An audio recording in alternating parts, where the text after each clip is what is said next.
Иногда помощь приходит внезапно, когда уже не ждешь. Как не ждал и этот пес, брошенный на пустом острове. Уэсли, фотограф, он отдыхал на Белизе, Центральная Америка, когда отправился вплавь на байдарке, чтобы сделать классные кадры. Когда он плыл мимо небольшого острова, то заметил на нем движение.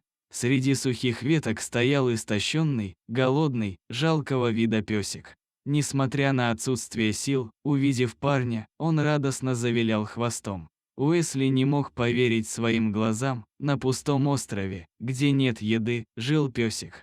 Он так исхудал, что были видны ребра. Как он попал на остров, неизвестно, возможно, его нарочно бросили там. Юный фотограф даже покричал, чтобы убедиться, что рядом нет хозяина пса, но ни одна живая душа не откликнулась. Тогда парень забрал собаку с острова. Он был всего лишь туристом в той местности, собирался вернуться домой, однако не бросил животное. Спасенного бедолагу он доставил в клинику, где ветеринар Мия сделала необходимые анализы, накормила, отмыла пса от грязи и блох. Уэсли собирался вернуться домой через несколько дней, но ветеринар пообещала высылать ему фото пса и информировать о здоровье. По результатам анализов стало ясно, что у пса нет серьезных проблем со здоровьем, он лишь нуждался в уходе и правильном питании. Животное назвали Уинстон. Так как Уэсли уезжал, но не хотел оставлять животное в одиночестве, песику нашли приемную семью.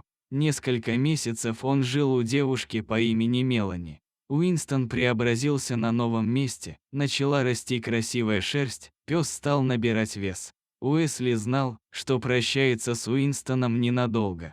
Вскоре парень смог забрать животное к себе. Я боялся, что он меня не вспомнил при встрече. Но Уэсли всего несколько секунд не знал, как себя вести, а затем все встало на свои места, поделился Уэсли. Теперь Уинстон живет в снежной Монтане. После солнечного Белиза ему пришлось привыкать к новому климату. Вот так случай свел Уэсли и Уинстона. Настоящая судьба.